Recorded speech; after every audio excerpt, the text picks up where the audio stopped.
जय हिंद दोस्तों। आप हमेशा देखते हैं कि जब बातें होती हैं दिल्ली हाई कोर्ट और एमसीडी के बीच या दिल्ली सरकार और केंद्र सरकार के बीच जो टकराव की खबरें आती हैं, तो आज ऐसी टकराव की खबर आई है एमसीडी और दिल्ली हाई कोर्ट के बीच में। तो आज उसी के बारे में बात करेंगे और देखेंगे क्या चीज़ है। देखिए मामला क्या है। मामला है शुक्रवार का, जिस दिन हाई कोर्ट ने एमसीडी को कहा है कि आप उनका जो पुराना बकाया है, जो आप सैलरी नहीं दे रहे हैं और जो पेंशन जिनकी आती उनको पेंशन नहीं दे रहे हैं, ना सिर्फ इसमें वेतन की बात कही है कि वेतन के लिए कि आप लेट करते हैं, बल्कि 7वें आयोग जो है उसकी भी जो अभी तक लागू नहीं किया गया है, उसकी जो लेट लतीफ़ी है उसको लेकर भी एमसीडी को खूब फटकारा है दिल्ली हाई कोर्ट ने। और यहाँ तक कि इतनी बड़ी बातें कह दी हैं कि आप वेतन नहीं दे सकते, भत्ते नहीं दे सकते, 7वां वेतन आयोग उसको लागू नहीं कर सकते, तो क्यों ना हम एमसीडी को भंग कर दें। क्यों ना हम कहें कि केंद्र सरकार एक्शन ले और एमसीडी को भंग कर दिया जाए, क्योंकि कानून हमें इसकी इजाज़त, हमें शक्ति देता है। तो देखिए बहुत बड़ी बात है इस तरह से कह देना, और कहा है कि जल्द से जल्द एमसीडी अपना इस मामले में पूरा स्पष्ट रखे, पूरा अपना रुख साफ करे। एक्टिंग चीफ जस्टिस मनमोहन और जज मनमीत, उन्होंने काफ़ी सख्त टिप्पणियाँ कही है। उन्होंने ये तक कहा कि जब आप पैसे नहीं दे रहे हैं तो आप विकास कार्यों की किस तरह से उम्मीद करें आपसे, किस तरह से, कौन ठेकेदार आपके साथ काम करेगा, कौन आपके साथ जुड़ना चाहेगा। आप गरीब लोगों को परेशान कर रहे हैं। एमसीडी के वकील से कहा कि आप कहते हैं राज्य सरकार भुगतान करेगी और फिर कहते हैं केंद्र सरकार भुगतान करेगी।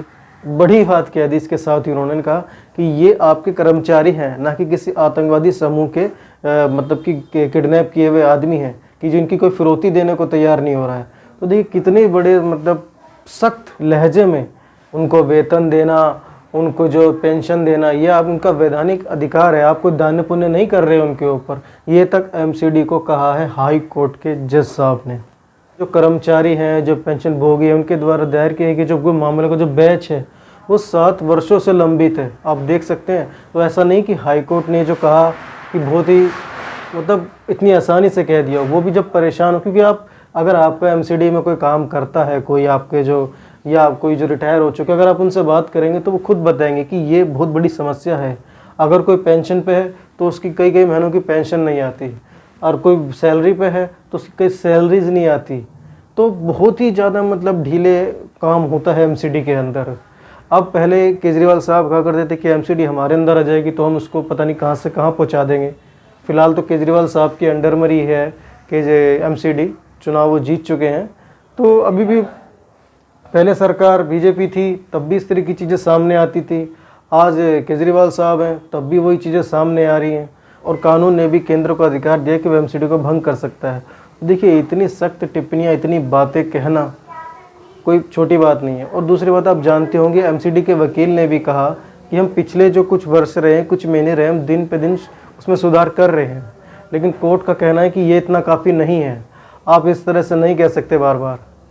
तो बस यही था जो हाई कोर्ट ने जो सख्त निर्देश और जो सख्त टिप्पणियां करी है, वही मुझे आपके साथ शेयर करनी थी। दिल्ली हाई कोर्ट ने कि एमसीडी को लेकर इसका भी जानना आपको बहुत ज़रूरी था। तो वीडियो आपको कैसी लगी, जानकारी आपको कैसी लगी, आप ज़रूर बताइए।